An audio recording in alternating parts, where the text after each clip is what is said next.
பிரியமான ஆன்லைன் குடும்பத்தாரே, உங்களெல்லாம் இந்த ஃபெய்த் கிளினிக்ல சந்திக்கிறதுல ரொம்ப சந்தோஷமா இருக்கு. இன்னைக்கு ஒரு முக்கியமான மீட்டிங் இருக்கிறபடினால் கர்த்தர் என்னை உங்களோடு கூட இணைய வைத்திருக்கிறார். பாஸ்டர் அந்த மீட்டிங்ல இருக்கிறாரு. இன்னைக்கு கர்த்தர் உங்களோடு கூட பேசுகிற ஒரு முக்கியமான காரியம், யுத்தத்தை கர்த்தர் கையில கொடுத்துருங்க. அநேகர் நீங்க போராடி கொண்டு இருக்கிறீங்க. நம்மளால சில விஷயங்கள் செய்ய முடியாதுங்க. ஆனா கர்த்தர் நமக்காக யாவையும் செய்து முடிக்கிறவராய் இருக்கிறார்.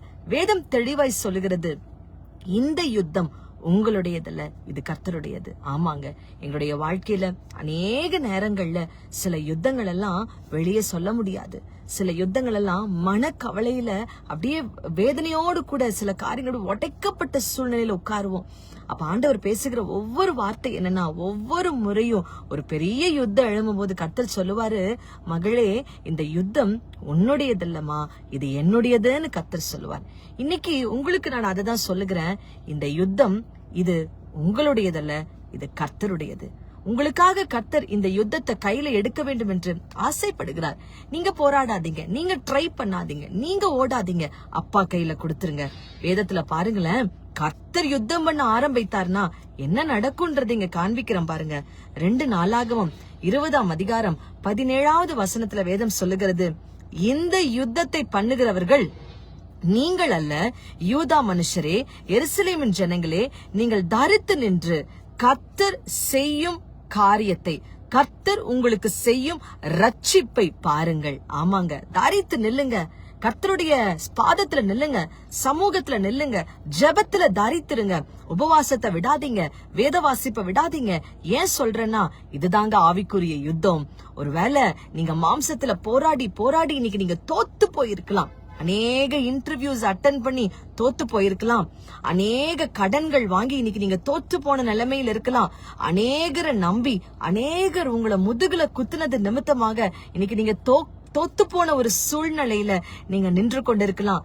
நீங்க தப்பே செஞ்சிருக்க மாட்டீங்கம்மா, ஆனா நீங்க தான் செஞ்சீங்கன்னு ஒவ்வொரு பிரச்சனைக்கும் உங்களையே சொல்லி சொல்லி உங்களை கார்னர் பண்ணலாம். இந்த மாதிரி பல யுத்தங்களை நீங்க சந்தித்து கொண்டிருந்தீர்கள் என்றால் கர்த்தர் சொல்றாரு, மகளே தரித்து நில், மகனே தரித்து நில்லு, நான் உனக்கு செய்யும் ரட்சிப்பை நீ காணும்படியாக தரித்து நில் என்று கர்த்தர் இன்றைக்கு உங்களை பார்த்து ஒரு காரியத்தை சொல்லுகிறாரு. எத்தனை பேர் தரித்து நிக்க போறீங்க? நிப்பேன் என்று சொல்லுகிறவர்கள் கமெண்ட் பண்ணுங்க. I will stand, I will stand, I will stand. Amen. வேதம் தெளிவாய் சொல்லுகிறது, இந்த யுத்தத்தை கர்த்தர் பண்ணும் பொழுது இந்த ரட்சிப்பு கர்த்தரிடத்திலிருந்து வரும். இரண்டாவது இங்க வேதம் சொல்லுகிறது, நாளைக்கு அவர்களுக்கு எதிராக புறப்படுங்கள், கர்த்தர் உங்களோட இருக்கிறார் என்றான். என்ன ஒரு வார்த்தை பாருங்களேன். இந்த வார்த்தையை கர்த்தர் சொல்லும் பொழுது சாதாரண ஒரு பிரச்சனை இல்லைங்க. யோசபாத்துக்கும் இஸ்ரவேல் ஜனங்களுக்கும் விரோதமாக 3 ராஜ்யம் வருது. அம்மோன் புத்திரர்கள், மோவாப் புத்திரர்கள், சேயீர் மலை தேசத்தார், 3 ராஜ்யம் விரோதமா வரும் பொழுது யோசபாத்துக்கு என்ன செய்வதுன்னு தெரியல. அப்பதான் கர்த்தர் சொல்றாரு, யோசபாத்தே, எருசலேம் ஜனங்களே, தரித்து நில்லுங்க. இன்னைக்கு கர்த்தர் உங்களுக்கு அதுதான் சொல்றாரு. எவ்வளோ பிரச்சனை உங்களை சுத்தி நெருக்கினாலும் கவலைப்படாதீங்க பிரதர், சிஸ்டர், தரித்து நில்லுங்க. கர்த்தர் சொல்றாரு, நீங்க இன்றைக்கு நீங்கள் தரித்து நிற்கும் பொழுது கர்த்தர் சொல்றாரு, நாளைக்கு உங்களுக்கு கர்த்தர் அற்புதம் செய்வாரு. எத்தனை பேர் இன்றைக்கு அற்புதம் செய்ய போறீங்க? என்னோடு சேர்ந்து சத்தமா சொல்லுங்க, டுடே, இன்றைக்கு நான் கர்த்தர் சமூகத்தில் நிற்க போகிறேன். நாளைக்கு கர்த்தர் அற்புதம் செய்கிற காரியத்தை சொல்லுகிறார் பாருங்களேன். கர்த்தர் உங்களோட கூட இருக்கிறார். நான் சொல்றேம்மா, ஜெபிக்கிறவனோடு கர்த்தர் இருப்பார், வேதனையோடு இருக்கிறவனோடு கர்த்தர் இருப்பார், உடைக்கப்பட்டவனோடு கர்த்தர் இருப்பார். அநேகர் உங்களை குறை பேசி உங்களை கார்னர் பண்ணலாம். எல்லா பிரச்சனைக்கும் நீங்க தான் காரணம், உங்களாலதான் இவங்க இப்படி பண்றாங்க என்று சொல்லி உங்களை கார்னர் பண்ணலாம். என் அன்பு சகோதரனே, சகோதரியே, கர்த்தர் உன்னோடு கூட இருக்கிறார். கர்த்தர் உங்களோடு கூட இருக்கிற வரைக்கும் நான் சொல்றேன், இந்த யுத்தத்துல நீங்க தான் ஜெயிக்குவீங்க. இந்த யுத்தத்துல நீங்க மட்டும்தான் ஜெயிக்க முடியும். ஏன்னா கர்த்தர் உங்களோடு கூட இருக்கிறாரு.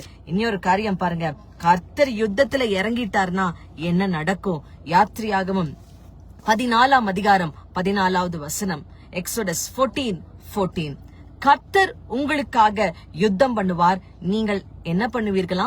சும்மா இருப்பீர்கள். ஆமென். இங்க மோசேக்கு கர்த்தர் சொல்றாரு, பெரிய ராஜ்யம் எகிப்த பார்த்து எல்லாரும் பயப்படுறாங்க.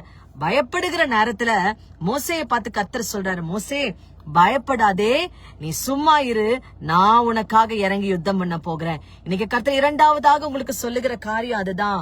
கர்த்தர் சொல்றாரு, நீங்கள் சும்மா இருங்கள், உனக்காக நான் யுத்தம் பண்ணுவேன். எப்படி கர்த்தர் யுத்தம் பண்ணாருன்னு பாருங்களேன். 15வது வசனம், யாத்திரையாகமம் 14:15.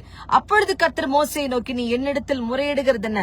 புறப்பட்டு போங்கள் என்று இஸ்ரவேலின் புத்திரருக்கு சொல்லு. வழியே இல்ல, முன்னாடி பெரிய செங்கடல், சமுத்திரம், வழியை அடைச்சிருச்சு. கர்த்தர் சொல்றாரு, புறப்பட்டு போ, நான் யுத்தம் பண்ணுவேன். இன்னைக்கு வழியே இல்லாத இடமா இருக்கலாம். முதல் காரியம் சொன்ன, 4 திசையில உங்களை நெருக்கும் பொழுது கர்த்தர் யுத்தம் பண்ணுவாரு.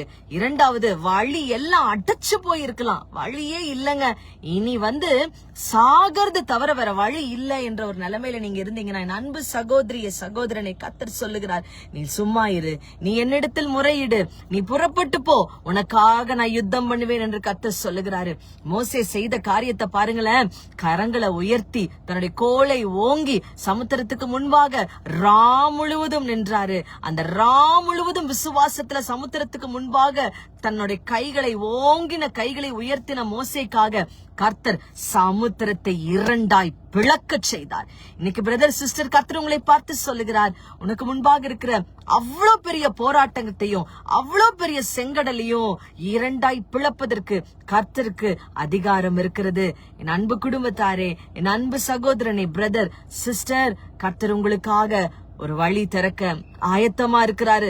அந்த வழி, நான் சொல்றேன் பிரதர், எந்த வழியுமே திறக்காத ஒரு வழியை கர்த்தர் உங்களுக்காக திறப்பார். என்னோடு கூட சேர்ந்து நீங்க பார்த்து கொண்டு இருக்கிறவங்க சொல்லுங்க, கர்த்தர் எனக்காக யுத்தம் பண்ணுவார். இன்னொரு முறை கூட சொல்லலாமா?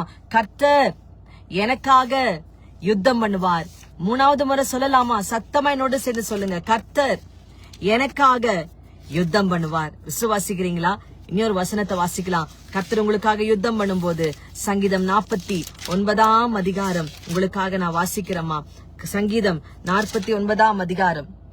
நன்றி ஆண்டவரே, நன்றி ஆண்டவரே. உங்களுடைய பிள்ளைகளோடு கூட நீங்க பேசுங்கப்பா. சங்கீதம் 49ஆம் அதிகாரம் 10வது வசனத்தை உங்களுக்காக நான் வாசிக்கிறேன். ஞானிகள் மரித்து அஞ்ஞானிகள் நிர்மூடரும் ஏகமாய் அழிந்து தங்கள் ஆஸ்தியை மற்றவர்களுக்கு வைத்து போகிறதை காண்கிறேன். நான் சொல்றேங்க, உங்களுக்கு முன்பாக ஞானியை போல நிற்கிறாங்க இல்லையா? உங்களை அழிச்சிட்டு என்ன வேணாலும் பண்ணிடலாம் நினைக்கிறாங்க இல்லையா? அவர்களுடைய ஞானத்தை கர்த்தர் பைத்தியமாக்க போகிறாரு. உங்க தலையை கர்த்தர் நிமிர்த்த போகிறாரு. எப்படி ஆடு மேய்ச்ச தாவீதுக்காக யுத்தம் பண்ணினாரோ, அதே போல பிரதர் சிஸ்டர், இன்றைக்கு கர்த்தர் உங்களுக்காக யுத்தம் பண்ண ஆயத்தமா இருக்கிறார். பயப்படாதீங்க, பயப்படாதீங்க, தரித்து நில்லுங்க. இரண்டாவது, நீங்க சும்மா நில்லுங்க, கைய மட்டும் உயர்த்தி, ஆண்டவரே நீங்க யுத்தம் பண்ணுங்கப்பா, யுத்தம் பண்ணுங்கப்பான்னு சொல்லிக்கிட்டே இருங்கம்மா. நான் சொல்றேன், கர்த்தர் உனக்காக யுத்தம் பண்ணுவதை உன் கண்கள் நிச்சயம் காணும். நீங்கள் ஜெயம் எடுப்பதை அநேகர் பார்க்க போகிறார்கள். ரோமர் 12ஆம் அதிகாரம் 4வது வேதம் சொல்லுகிறது. நான் வாசிக்கிறேமா, கர்த்தர் செய்யறத மாத்திரம் பாருங்க. 19வது வசனம், 12-19.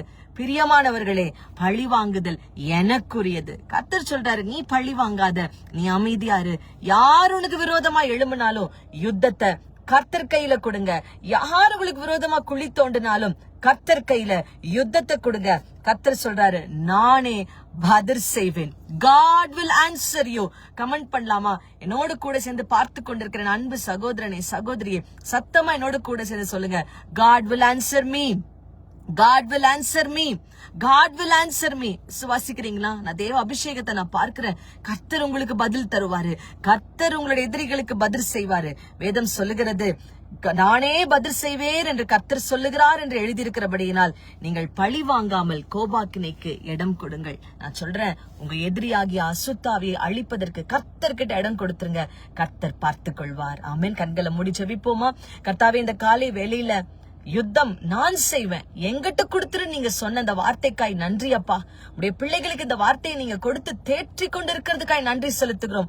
நீங்க யுத்தம் பண்ணுங்க இயேசுவின் நாமத்தினால. யாரெல்லாம் நான் எவ்வளவோ ட்ரை பண்ணி தோத்துட்டேன் என்று சொல்றாங்களோ, இன்னைக்கு எல்லாரும் உடைய கரத்துல நாங்க ஒப்பு கொடுக்கிறோம் அப்பா. நீங்க யுத்தம் பண்ணுங்க. இனி எங்களுடைய புயம் அல்ல, உங்க கரம் வேலை செய்யட்டும் என்று நாங்க ஜெபிக்கிறோம். என்னோடு கூட இணைந்திருக்கிற ஒவ்வொருவருடைய வாழ்க்கையிலும் நாளை இந்நேரம் ஒரு பெரிய அற்புதத்தை தேவன் செய்கிறதுக்காய் நன்றி செலுத்துகிறேன். இயேசுவின்